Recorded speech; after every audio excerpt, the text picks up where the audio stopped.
এই যে সুমন, এতদিন পরে দেখা, কেমন আছিস? সুমি, বিশ্বাসই হচ্ছে না। তুই? আমি তোকে অনেক দিন ধরে খুঁজছিলাম। আমিও তাই। কতদিন পরে দেখা হচ্ছে বলতো? প্রায় কয়েক বছর। হ্যাঁ, কলেজ শেষের পর থেকে তো আর দেখা হয়নি। আজ সত্যি অনেক ভালো লাগছে তোকে দেখে। মনে আছে স্কুলে আমরা একসাথে কত দুষ্টুমি করতাম? আরে মনে আছে, টিফিন ভাগাভাগি, খেলাধুলা, ক্লাসে হাসাহাসি, সবকিছু যেন কালকের ঘটনা।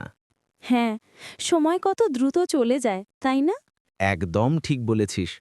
মাঝে মাঝে ভাবি, ওই দিনগুলো যদি আবার ফিরে আসতো। আচ্ছা, এখন কেমন আছিস? পড়াশোনা বা কাজ কেমন চলছে? আমি এখন চাকরির প্রস্তুতি নিচ্ছি।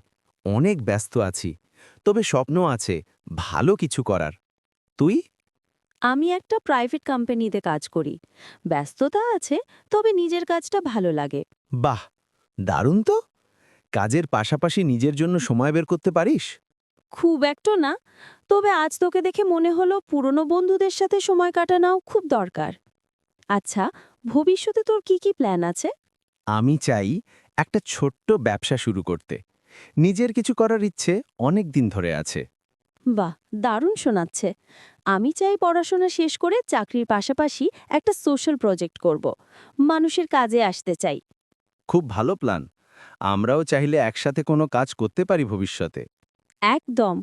পুরনো বন্ধুত্ব যদি নতুন স্বপ্নে যুক্ত হয়, তাহলে সাফল্য আসবেই। আচ্ছা, অনেকক্ষণ গল্প হলো। আবারও দেখা করব, তাই না? অবশ্যই। এবার আর যোগাযোগ হারাবো না। প্রতিদিন না হলেও মাঝে মাঝে ফোনে বা মেসেজে কথা হবে। ঠিক বলেছিস। পুরনো বন্ধুত্ব যেন চিরদিন টিকে থাকে। হ্যাঁ, বন্ধুত্ব তো জীবনের সবচেয়ে বড় সম্পদ। বন্ধুত্ব হলো সেই সম্পর্ক যা সময়ের ব্যবধানেও অটুট থাকে। পুরনো স্মৃতি আর নতুন স্বপ্নই বন্ধুত্বকে আরও সুন্দর করে তোলে।